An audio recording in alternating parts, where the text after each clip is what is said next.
Good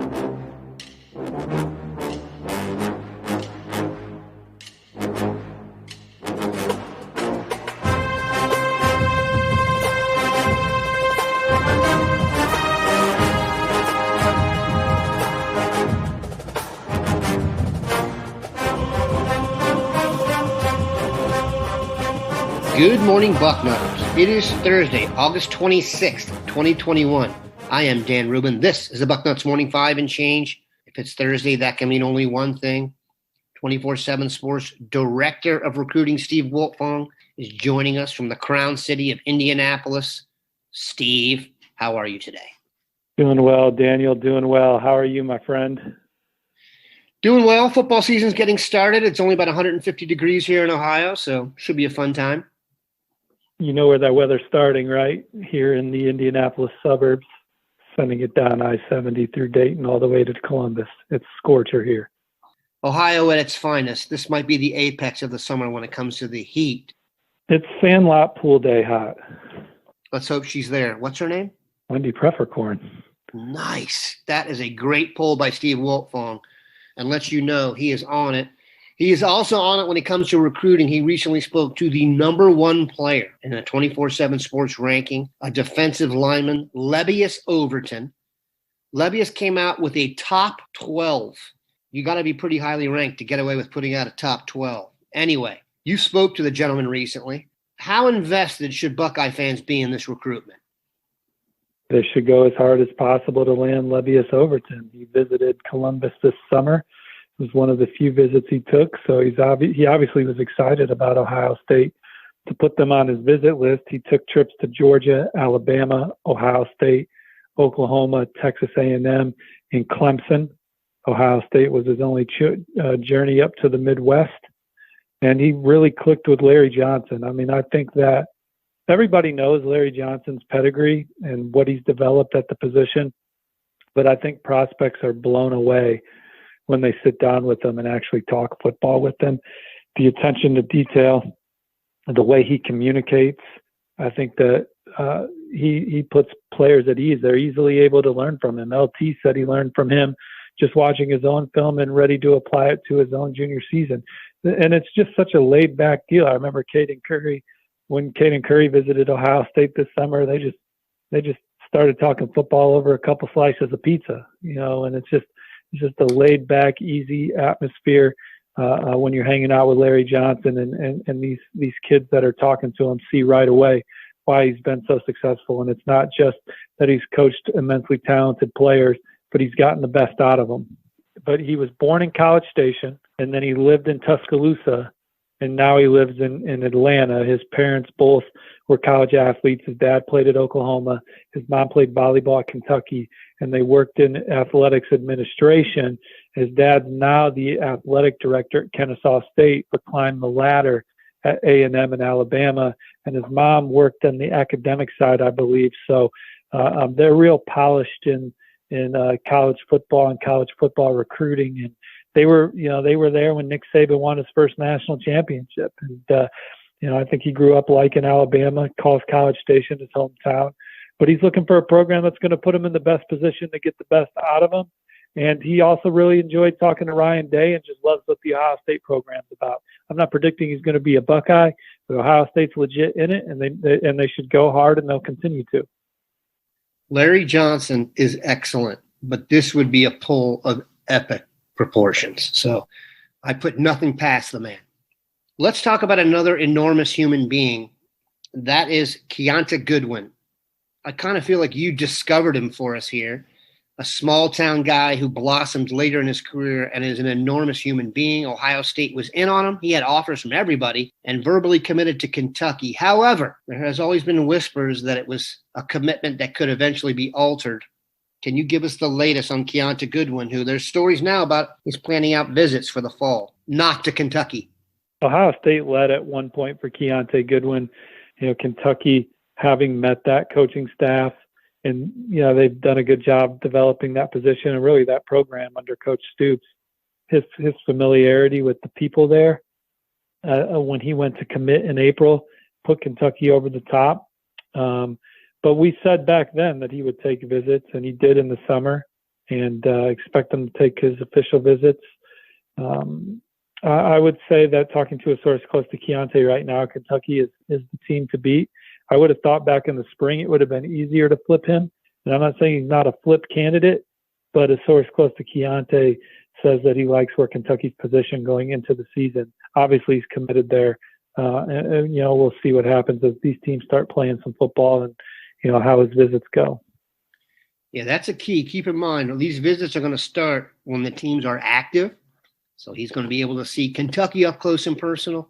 He'll be able to see Ohio State up close and personal. My personal opinion is there's not much of a comparison. Well, Alabama's in there too. Oh, you can compare him to them then. Let's talk about Caden Curry. He lives quite near you. You went and saw him. He's a defensive tackle. Give us the latest. Well, that's the funny thing is he was a defensive tackle the first 2 years of his high school career, but now he's playing on the edge. He's playing some Mike. They're moving him all over. And every college program, with the exception of Clemson, who's saying 3 technique, is recruiting him on the edge, including Ohio State. And so, he's a twitchy, high-motored, strong guy that plays extremely hard. And I know he's a guy that's been at the top of Ohio State's list for much of the process. He's one of the guys they identified early. Ohio State was one of his first offers. They've been recruiting him hard. He's going to take an official visit for the Oregon game the weekend of September 12th. That'll be his first official. I don't know if that's a good thing or not, getting the first official, but I think that Ohio State being close to home, 3 hours or less, being the program that they've been, eating pizza with Larry Johnson. He loved Mickey Marotti on his visit. He's already connected with some of Ohio State's recruits. Of course, C.J. Hicks being one of them. What an ambassador he's been as a lead recruiter for the Buckeyes with his personality. And what a great player C.J. Hicks is too, by the way, not to get off script and off track. But he's a freak. He is a freaky player on the second level. And I think he's still developing. He's a guy that I think that we need to continue to elevate in our rankings. But back to Caden Curry, he's going to visit Clemson. He's going to visit Alabama. Oregon and Indiana round out the top 5. How come Notre Dame isn't involved? They just didn't go hard on him, and so they had some other targets and they're recruiting some other guys. But Alabama, Clemson, Ohio State, Oregon, and Indiana sure want him, and that's his top 5. And we'll see how it shakes out here with these official visits. But I like Ohio State chances going into these visits. Yeah, I got a good feeling about Caden Curry. We're going to take a quick break, come back, and talk about some more good feelings. All right, we are back. An East Coast guy who has no intention of playing football in the Mid-Atlantic is Enai White, defensive end from, I believe it's called Imotech Institute. He's got a ridiculous group of finalists. Ohio State is in the mix. Can you bring us up to speed? I think Ohio State's closer to the top of that list. Again, the official visit, the time spent with Larry Johnson, and then recognizing that your potential can best be reached playing for a guy like that has really put Ohio State near the top. If you would have told me going into the officials, I would have said Ohio State was probably running 4th or 5th. But Ohio State's a program that can make a fast move, and I think they did during that trip. He likes Alabama a lot. He likes Texas A&M a lot. He still has an official visit in play. And A&M, I think, has a good shot to get that one. They're talking about going to Oregon also. Georgia, I think that Georgia's on some other guys, so I don't necessarily know. I know he likes Georgia, but I think this one really will come down to Alabama, Ohio State, and A&M. So we'll see where it goes. Kudos to Texas A&M. They're one of the schools that I'm hearing more about. Just to educate your guys, all the people listening. A&M does a terrific job. Jimbo Fisher gets great reviews from prospects and parents that visit. But on the defensive side, particularly, Elijah Robinson, their defensive line coach, there might not be a better relationship builder in college football as a recruiter. He's certainly up there with guys like Brian Hartline and Ohio State's got a few of them, Tony Alford. But there's a handful of guys. But Elijah Robinson's on all short lists for. If I was thinking recruiters first, and he's done a terrific job. He's from New Jersey, but he's worked at played at Penn State, and a guy that is doing a terrific job for Texas A&M. Let's finish with this guy. If you didn't see this hit on the Twitter, you missed out. Troy Bowles, class of 2023. He's as good a what you would call a bullet / hybrid linebacker safety prospect as you may ever see. His father, as everybody knows, Todd Bowles, started, despite being a free agent, on a Redskins Super Bowl team at safety. He was then head coach of the Jets and is currently the defensive coordinator of the Buccaneers. Super Bowl champs. Hence, Troy Bowles living in the area.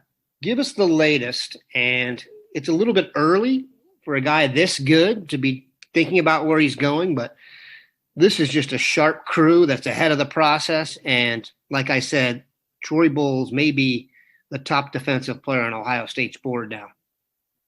Well, I talked to Troy this weekend after his monster performance in week 0 down there in Florida. I believe they call it week 0 because their season officially starts this week. And he said that Ohio State, Florida State, and Rutgers were the programs making the biggest early impression on him. And then I talked to another source with knowledge of the recruitment, and I believe it's the same source as the dean, about talking to that source and then talking to Bowles himself. I think I'm going to join Bill today on that crystal ball. But Ohio State's in great position, loves the culture of the program and the track record. You know, Troy got a chance to go up there and visit this weekend or this summer. And so Ohio State is at the very least set the tone in this recruitment, in my opinion. If you ever are going to go back and watch one play from a player that will get you geeked and will last until signing day 2 years from now, this is the guy to do it with. Troy Bowles is an absolute superstar in the making. A superstar in the present, Steve Wiltfong. We appreciate him joining us. Have a good one, Bucknutters. Take care, y'all. See you on the front row.